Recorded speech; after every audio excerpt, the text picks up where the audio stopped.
Welcome back to another episode of Beyond the Sanctum, guys. My name is Jesse. I'm the writer, director, and narrator for the Lost Codex episodes, and I'm joined by Jack over here. Hi, I'm Jack. I'm a Lost Codex artist. He's also one of our co-hosts on the Decoded podcast, and he's been on our reaction video and analysis for both the Sylvanas and the Burning of Teldrassil and the Jaina video. It is currently 1:27 a.m. in the morning, Eastern time, and about 2 hours ago, Blizzard dropped another cinematic. And I don't mean Warbringers 2.5D cinematic. I mean full CGI. As far as I know, we haven't seen it. I've seen the thumbnail, and it's called Old Soldier. And we're just gonna dive into this. Everyone has been asking. We'll talk about our thoughts after this. So 3, 2, 1, hitting play.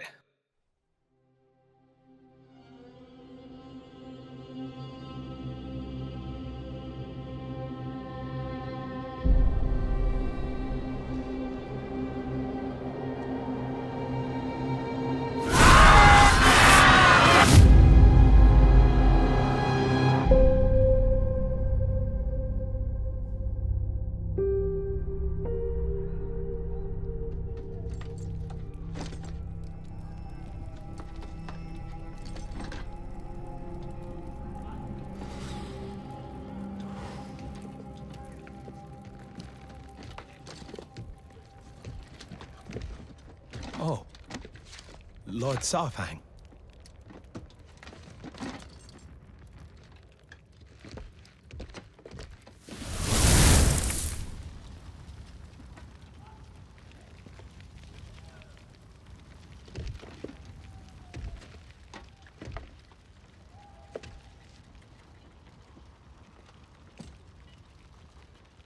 How many do you think? Too many.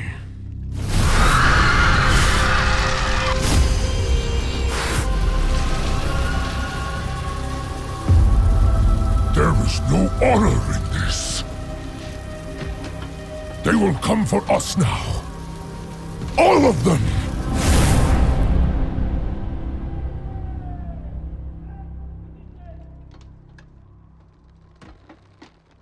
My father, Hikazi. He fought with you in the Third War. He told me stories. How you could cut down 10 enemies with a single blow. This be my first battle. What should I do? Don't die. Yes, of course, but if I do fall, may it be with honor, in glorious combat. There will be no glory today.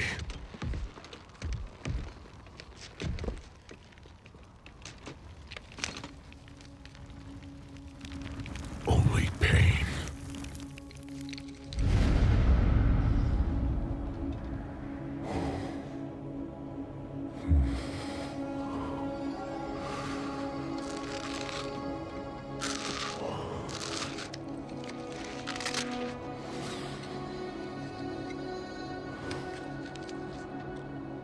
You have earned your warrior's death, my son. Yet once again, I am denied it.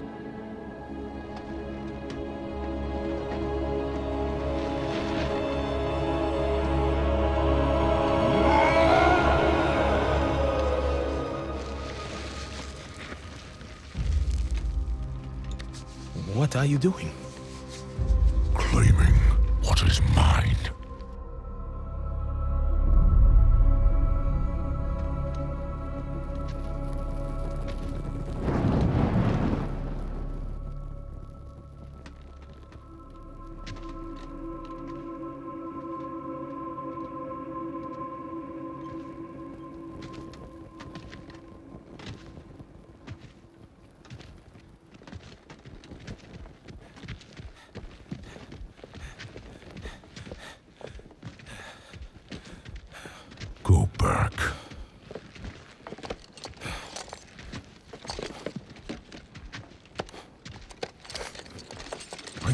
Go back! Live another day. Go back to your father. I can't. He's dead. The Horde. It's all we have. So, you know me. Is that it? What I've seen? What I've done?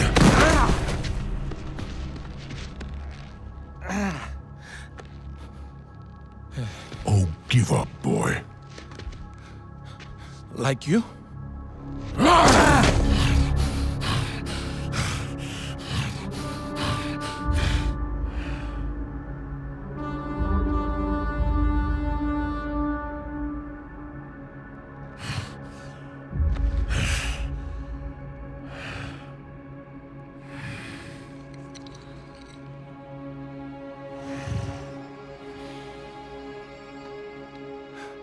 Live another day.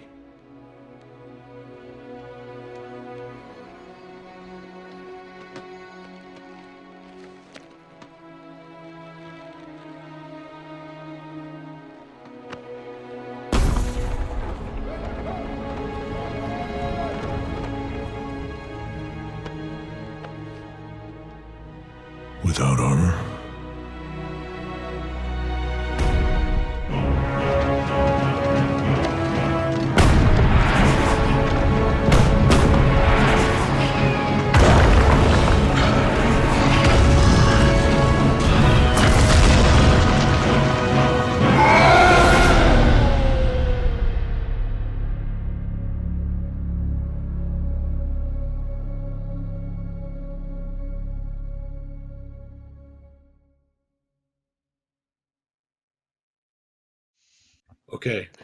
Okay. Be back in a moment. All right, guys, we're back. And that was extremely emotional. I almost teared up there for a moment. And Jack doesn't like orcs. Jack's not an orc guy. I'm orcs. Orcs are my jam. Orcs are my horde race. I wouldn't say I don't like orcs. They're just not Forsaken. They're not Forsaken, so they don't matter to Jack. But for me, my orc heart was thumping that entire time. People have been asking, where's the Horde? What happened to the Horde? This is not the Horde I signed up for. This is your Horde. This is what you saw here. Saurfang and Zappyboi. I wish we had a name, because I don't want to call him Zappyboi, but we don't have a name. This is your Horde, and this is what Horde players. This is what I, as a Horde player, feel proud of. Yeah. We're gonna dive right into it. Even as a Forsaken player, this is what gets me going. Opening shot in Ice Crown, and I remember thinking, I may have said, I don't remember. Oh no, they're going here. They're going to Saurfang's son's death, and then it cuts away really fast. An immediate shot of the burning of Teldrassil, screaming fire. Thought immediately fire and ice contrast right there. Blue, People white. who played Wrath. Do you remember fighting Saurfang's son if you played in Wrath or have gone back and gone through Ice Crown? His son's death. We meet Varok. Son. We meet Dranosh Saurfang in Outland, but he leads the forces at the Wrathgate, and he dies at the Wrathgate. And the Lich King twists and tortures his spirit and soul and resurrects him as a Death Knight. And no matter if you play in Horde or Alliance, when you kill Deathbringer Saurfang, there is a special scene. The Alliance one is most likely canon. I want to say the Alliance won that fight because it's more important in the aftermath. The Horde just has Saurfang and his son, but the Alliance has Saurfang being given a pass by Varian, and Saurfang always acknowledged Varian's honor, and that may come up in the future. So we see Saurfang holding his son, and then we see the burning of Teldrassil, and then Saurfang's big, glaring, beautiful face. And we get to the capital city battlements, and right away, it's we saw this at BlizzCon. We saw the top of the walls. What were you gonna say? I did want to make an artistic note about the juxtaposition, which I think you were getting to at the beginning, about it just starting immediately with the death of his son after all that the Lich King did to him, and then the immediate cut to what Sylvanas is doing.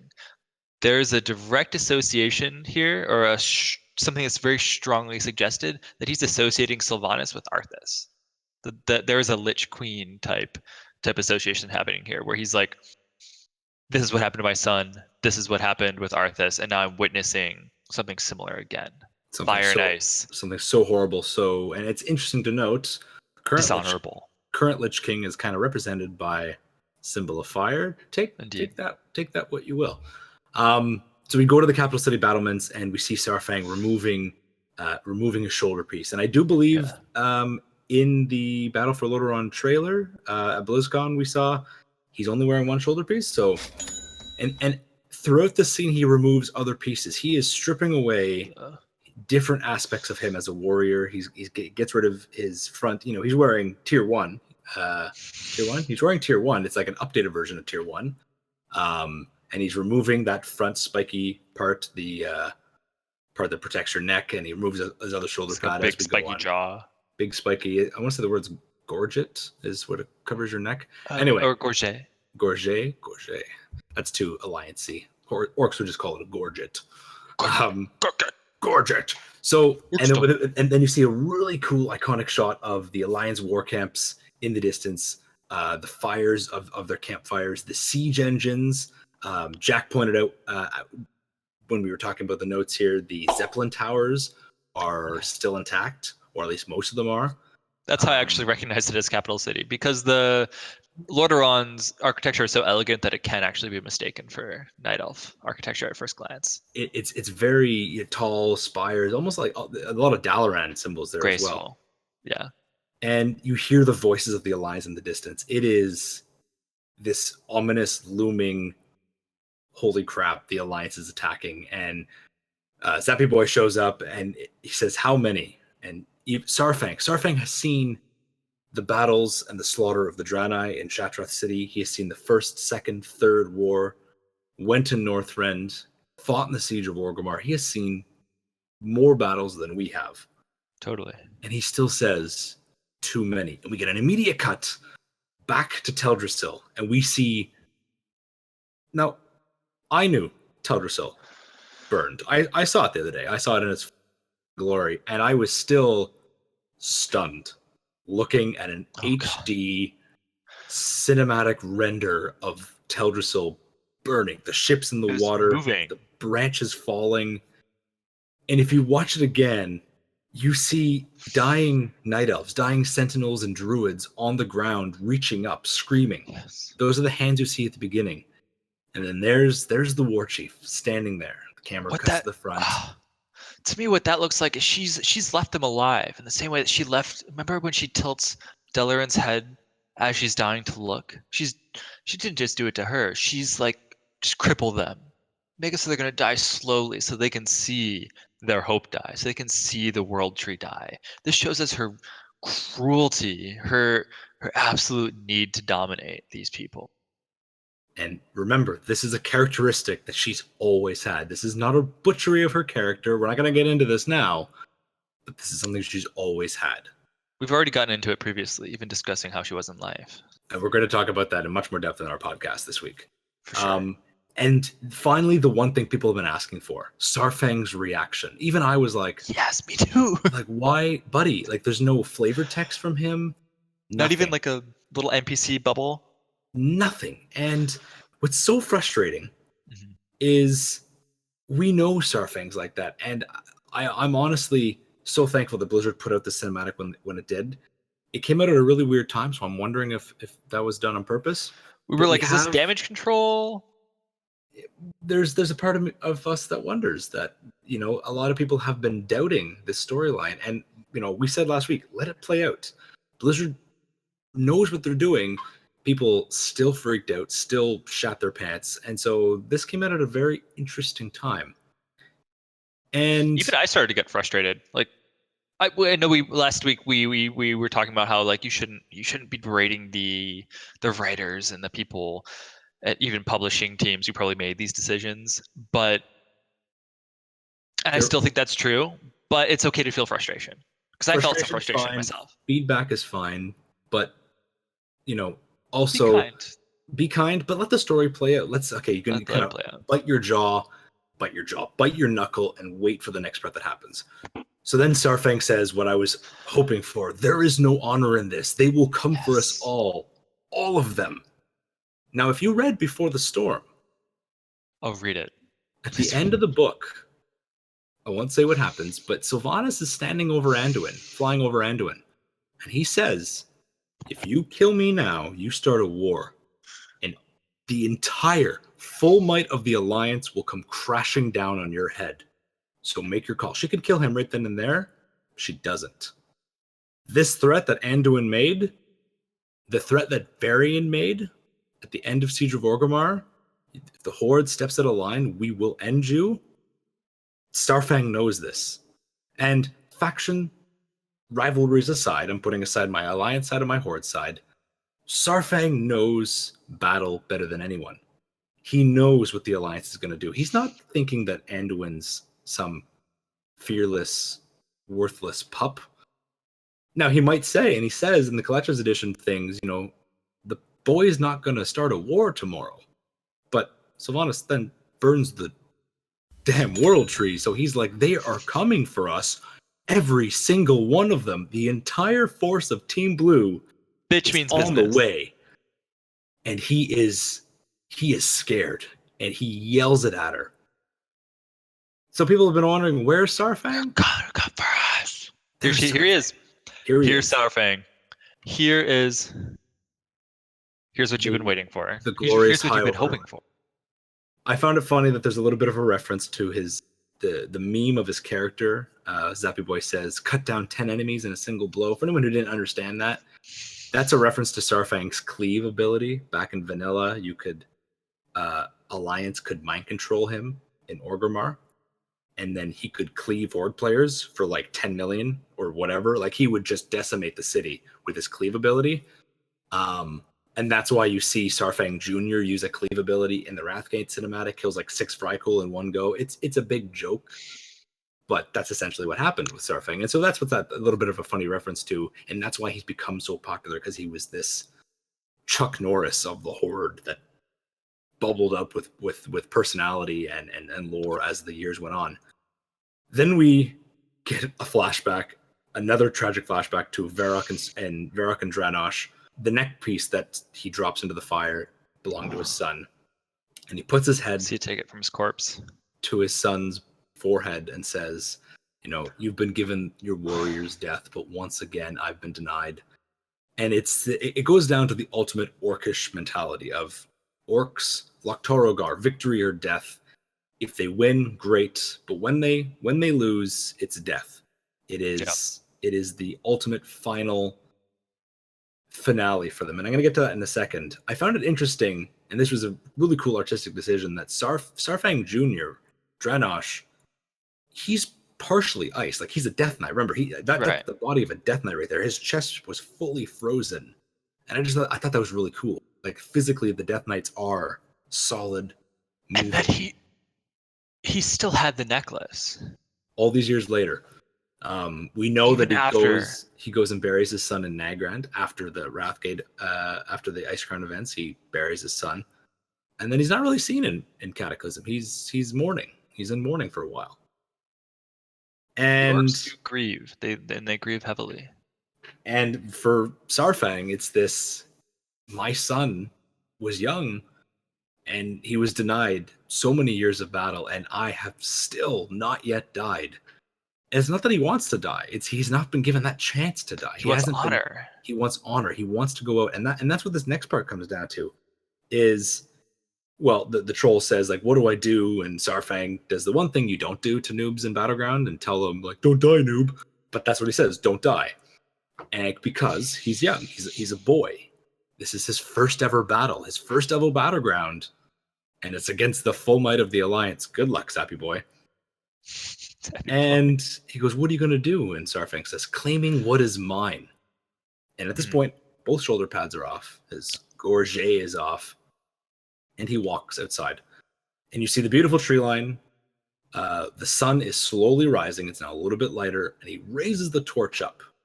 And this is, people are going to say, this is Saurfang giving up. Has he already thrown the necklace into the fire at this point? He has. He's dropped it and he's burned it. Or so he's thought. Because at this point, people are going to say, this is Saurfang giving up. And this isn't Saurfang giving up. This is Saurfang maybe giving up on the Horde. He is still traumatized at what Sylvanas Windrunner, did to the World Tree. There was nothing remotely honorable about that. Saurfang is like you guys right now. You guys who are Horde players. He's like, this is not honor. This is not who I am. This is not the Horde I signed up for. This is not me. This is not what I stand for. Unless maybe you're a psychopath and some of your characters are like that. But if you stood for honor, if you stood for the old Horde, the true Horde, the misfits coming together under one honorable banner, Saurfang's with you. And we've been wondering, is he? He is. And he's saying, I'm leaving the Horde. Or is he? We'll get to this. This moment where he walks out is claiming what is mine. He's going in for one final fight. And he's not being sneaky about it. He's like, here I am. Pretty much spotlight on. And he's walking towards 8 siege towers. Just like one dude could just point a cannon at him, but he's walking torch up. He's like, I'm ready to go. I'm ready to die. Yeah. But I'm not just going to stand there weaponless. He's dragging the axe behind him, torch up. He's going to take as many Alliance out as he can, because to him, again, it's not giving up for an orc. It's not suicide. He is claiming that final moment. And his words come back to bite him in the ass here. We have Zappyboi come running out and throw off his shoulder pads, and he's like, go back. And he pushes him back and go back to your father. And what Jack just said about the misfits coming together, Zappyboi says, he goes, the Horde, it's all we have. We have nothing else. We only have each other. And Saurfang says, it's all up in his face. You think you know me, what I've seen, what I've done? And remember, Saurfang is a good, honorable old boy right now. But he's done some things. He has done some really fucked up shit in the past under the old Horde. Not even under Garrosh. Under Garrosh, he was like... That's true. He was pretty resistant. He was. And he told Garrosh... I should be fair. Don't be a dick.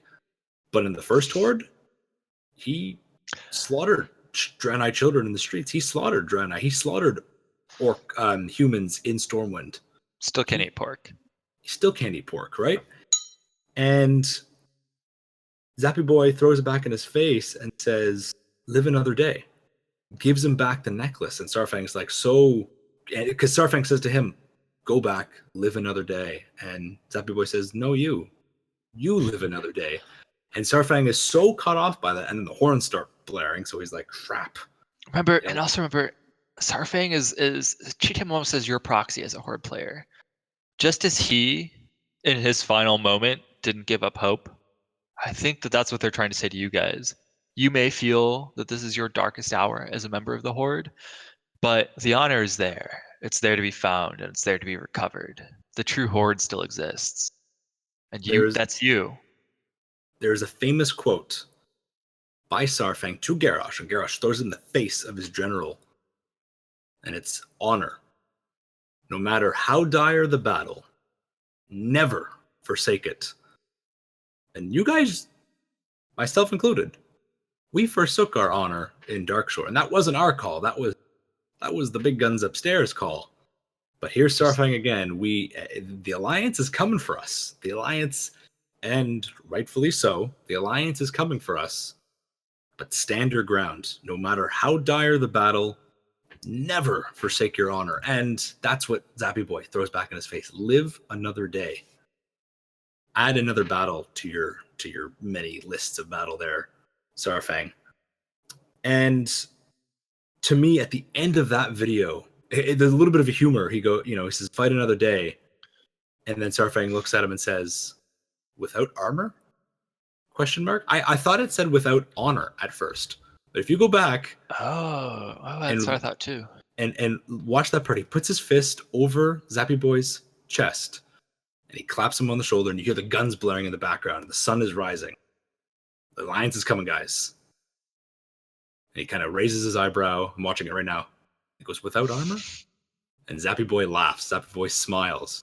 And then they decide to fucking run for the hills. And we're back to the city. It's a little bit of a neat contrast, because when we see Saurfang fight in the trailer, he's only got half of his armor on. His gorget is hanging off to the side.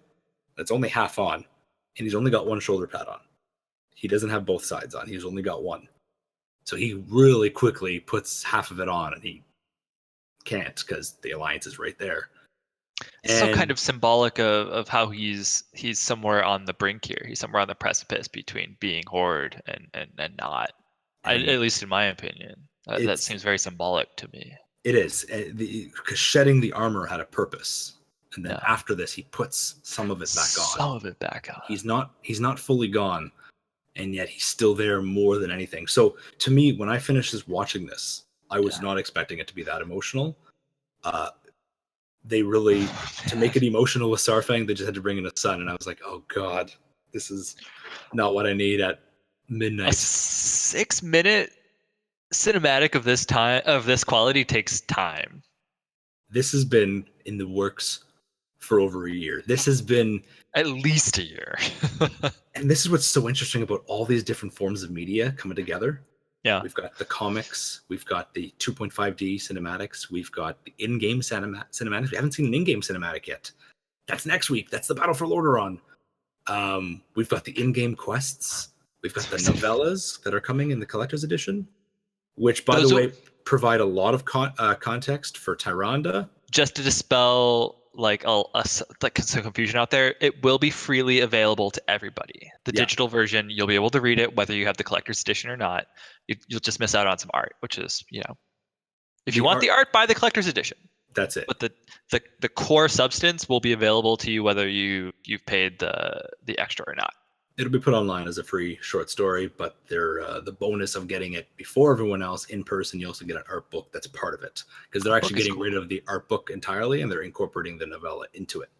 Oh, cool. But all these forms of transmedia that are coming together, I didn't expect a fully rendered Saurfang cinematic. I am reeling, and my Horde heart is thumping right now. I am kind of like, this is it. The Battle for Lordaeron is coming. And even though we started this war because we did, I'm sorry, but the Horde started this war. You're going to say, again, attack Sylvanas and Stormheim? He did, but that wasn't the cause of it. Sylvanas didn't declare war at that point. Sylvanas' first intended target from before the storm was Stormwind. Not just Stormwind, Jack. Remember, she wanted to kill everyone and then raise them. Yeah. But no, that's okay. Killing some goblins and Silithus, that wasn't the start of the war. The start of the war was when the Horde overnight slit the throats of every single guard in Ashtanar and in Ashenvale. The entire population of Ashenvale was butchered overnight by assassins. Sylvanas is not doing like humanitarian type response here to some kind of aggression on her goblins. She wanted war from the start. She was trying to orchestrate war.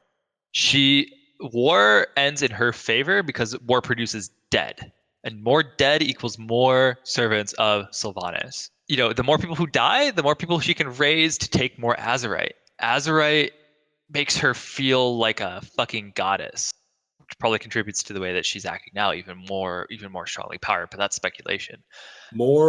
More dead, more alliance dead gives the Horde more power. Yes. And she says to Saurfang in one of the novellas, do you think peace will last for a year? And Saurfang says, yes. She goes, what about 5, 20, 50 years? Do you think peace will last then? And Saurfang says, yeah, but we united against the Legion. And she's like, it doesn't matter. These hostilities will still exist. And she's got a point.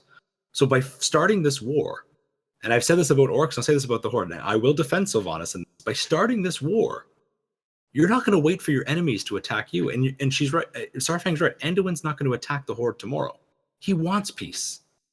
But 5 years from now, what if Anduin's dead? What if he's assassinated? I know he survives because of that conflict. But Gen, a little bit angry there. We know Gen's kind of less angry at the end of before the storm. But 5 years from now, what if it's not Anduin Alliance? What if it's someone else? And so when you've got this opposing faction, you can't wait for them to act, especially with the perfect weapon out there, Azerite. So Sylvanas starts this war. Flat out, she starts it in the most brutal way possible. Slit the throats of every single person in Ashenvale overnight, so they won't even see us coming. Her march through Ashenvale is effortless. The Horde army literally just walks through. In Warcraft 3, you couldn't walk 10 feet without getting an arrow in the eye because the Ashenvale forests were their forests. Now she knows assassins went in, took out everyone overnight. Darkshore is where things got heated. That's where the resistance happened. Ashenvale's also seen a lot of stress since Warcraft 3. It has. Overall, guys, what we're ending this with is the Horde started this war. Sylvanas started this war. The Alliance is coming. But that doesn't mean that the Horde just is going to sit down and back down. Saurfang is 100% against what happened with Teldrassil. And he's standing right there, raising his axe, ready to fight the enemies because Zappyboi said, the Horde is all we have. We are all that we have together. Listen to Zappyboi. Listen to Zappyboi. And even though Anduin's whole together we stand, united we stand, same with the Horde. And right now the Horde is feeling shaky. They're feeling uneasy. But if you don't want to stand with Sylvanas, stand with Saurfang. Stand with the proper, true, honorable orcs. Let's see where Bane goes with this. Let's see what happens. Let the story unfold. You didn't get Saurfang's reaction instantly. The last 3 days have caused so much discussion. It is exciting. The excitement in the air is palpable. Let the passion you guys feel for you guys are so insane. I know people who are thinking about their character's personality in a way that they are putting on the roleplay hat. And I've asked people, I'm like, do you roleplay? People on fucking PvP servers, yeah. Which they're saying I don't roleplay. And it's like, okay, but my character wouldn't before this. It's like, okay, you're starting to put yourself into the shoes of your character. It is so cool to see Horde and Alliance really just cool. Getting ready. So please, guys, let the story unfold. If you're unhappy with something, feedback is okay. You're allowed to bitch. Just don't be a dick. You're allowed to bitch. Just don't threaten Blizzard employees and tell them to quit their jobs because that's be a nice bitch. Be a nice bitch. Say screw you to the Alliance or screw you to the Horde, but don't say Blizzard, you're bad at writing, because none of us saw the cinematic coming. And the context is game-changing with this and with the novellas. Guys, I could talk about this for an hour. Jack and I could talk about this for an hour, but we're not going to tonight. It's late. We will. It's very late. We will, this Sunday, watch our Decoded podcast. Come back, Jack and I, and a third host, potentially. We're going to talk about what happens this week with Saurfang, with Sylvanas, with everything. Really, really. Just surprises. Who's the third host? Who's it going to be? Who can balance this out? It's Saurfang's coming on to talk with us. So if you guys want to hear us talk more, you won't see our faces, you won't see our mugs, but you will hear us in the podcast. So come watch our podcast, listen to our podcast this Sunday on Twitch, on YouTube, Stitcher, iTunes, SoundCloud, everything. Guys, thank you so much for watching this episode of Beyond the Sanctum. We just watched Old Soldier, the Saurfang episode. Yes. Loktarogar, guys. Loktarogar. We'll see you next time. Thank you. See ya.